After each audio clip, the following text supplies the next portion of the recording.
The enablers collapse. What happens when you leave the system? Welcome back. I'm Adeline Atlas, 11 times published author, and this is the Family Roles series. Today we continue our enabler arc with a topic that takes us to the core of what happens not just inside the system, but when you leave it.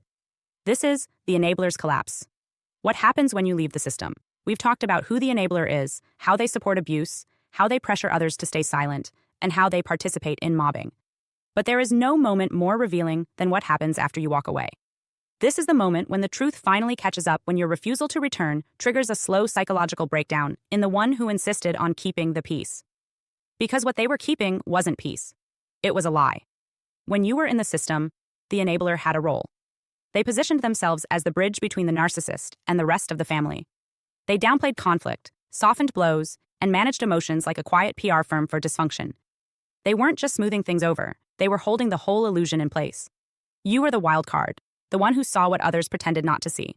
Your emotional honesty, your questions, your refusal to play along, these were treated like threats. And the enabler worked overtime to neutralize them. They corrected your tone, they questioned your motives, they told you to forgive, to let it go, to remember that family comes first. But underneath all of that was fear. Not just fear of conflict, but fear of what would happen if you stopped participating. Because you weren't just a threat, you were a foundation. The scapegoat is essential to the family lie. And the moment you step away from that role, everything else begins to destabilize. At first, the enabler may appear unaffected. They act disappointed. They shake their head and say, "I don't know why she's doing this," or "he's just going through a phase." But underneath the calm exterior is emotional panic. Because your exit means more than physical distance. It means the collapse of their role. The enabler needed you there not because they liked your suffering, but because your presence gave them purpose. They were the mediator, the go-between, the interpreter of events. Without you, they have no one to explain away. No one to comfort after every blow. No one to manage. No one to convince that it's not really that bad. You took your role, your need for validation, your explanations, and you walked. What follows is often a slow, invisible identity crisis. The enabler may begin reaching out, not with apologies, but with confusion. "We miss you. You know your mother still loves you. This isn't how families are supposed to work." These phrases aren't about reconnecting. They're about control. They are attempts to reinsert you into a structure you've already outgrown. Because your absence is more than personal, it's symbolic. It means someone is willing to name the truth. And that truth threatens the identity the enabler has spent years, sometimes decades, constructing. Enablers don't collapse all at once. They unravel in stages. The first stage is moral appeal. They frame themselves as the mature one, the reasonable one, the one who's trying. They might say, "I'm not perfect, but I've always tried to keep this family together." These statements aren't accountability, they're recruitment. They want you to respond with softness, with understanding, with guilt. Because if you do, the balance is restored. The system doesn't have to change. But if you don't respond, or if you respond with boundaries, they enter the second stage, image management. Now the enabler begins reshaping the narrative. They say you've changed, that you're ungrateful, that you've turned your back on the people who love you. They frame your boundaries as coldness, your silence as cruelty, your healing as betrayal. And they don't just think this, they tell others. They begin quietly rewriting your story in rooms you no longer enter. To outsiders, they remain the peacemaker. But behind the scenes, they are framing your escape as emotional immaturity. She's bitter. He's angry. They've always been like this. This is not malicious gossip, it's psychological defense. The enabler cannot afford to believe that your departure was justified. Because if they do, it means facing what they allowed.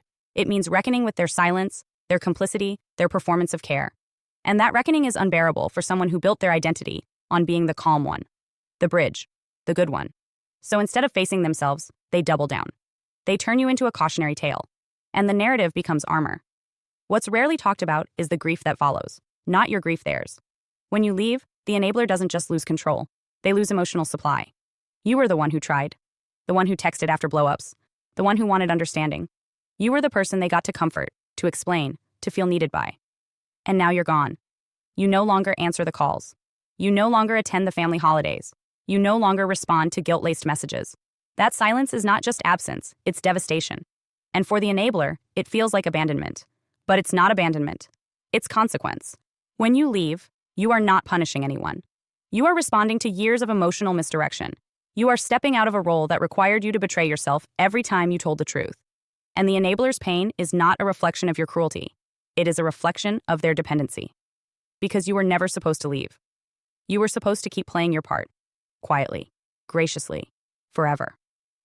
What happens next depends on the enabler's capacity for growth. Some will go quiet, they won't reach out, they won't attack, but they also won't change. They'll carry on pretending nothing happened. Others will escalate. They'll send long messages. They'll show up uninvited. They'll cry. They'll beg. Not for your healing, but for your return to the familiar structure. And a very few, a rare, small percentage will begin to ask real questions. They'll say, "Did I fail you? Was I wrong? What did I not see?" These questions are rare, but when they come from a place of humility, they can begin a real conversation, a new relationship, one rooted in truth. But that conversation only happens when the enabler is willing to lose the role that once defined them. That's the real collapse, the death of the role, the loss of the good parent, the reasonable sibling, the family glue. And for some enablers, that identity is all they have. Without it, they don't know who they are. So they cling, they fight, they retreat into denial. Because accepting the truth would mean accepting that they didn't protect you, that they chose comfort over clarity, that they called harm a misunderstanding, that they asked you to move on from things they should have stopped in the first place. You don't have to fix this collapse. You don't have to explain, clarify, or respond. Their reckoning is not your burden. You are not the healer of people who refuse to hear you. You are not the therapist of those who silenced your voice. You don't have to reopen the door to prove you're not angry. You don't have to stay emotionally available to maintain their sense of stability. Your silence is not cruelty. It is wisdom. It is self-respect. It is the clearest form of truth in a system that only valued your voice when it was quiet. Over time, the enabler may adjust. They may shift their narrative. They may stop trying. Or they may harden, become more self-righteous, more insistent that they did everything they could. Either way, your job remains the same. Stay grounded in your reality. Remember why you left. Remember how many times you stayed quiet to avoid making others uncomfortable. Remember how often your voice was framed as aggression, your grief as bitterness, your truth as disloyalty. You didn't leave because you were angry.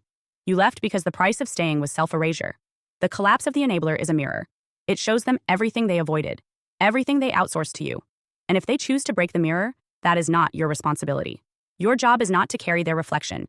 Your job is to keep walking, to heal, to rebuild, to remember who you were before their need for emotional control distorted your image of yourself.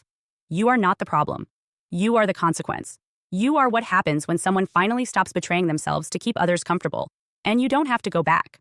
Hi, I'm Adeline Atlas, 11 times published author, and what you just watched is part of my signature program, the Chosen One series inside School of Soul. This series is not just a course, it's a blueprint for those who know they were different from the start. The black sheep, the scapegoat, the truth teller, the cycle breaker. Inside, you'll discover the family roles playbook, the golden child, the scapegoat, the enabler, the lost child, and how to finally step out of the part you were cast in without consent. How the black sheep becomes the goat, turning rejection into radical transformation in leadership. How to break generational curses and rewrite ancestral contracts so the pain stops with you. And how to recognize and escape modern forms of spiritual and technological targeting, from gang stalking to synthetic synchronicity. This isn't just about survival.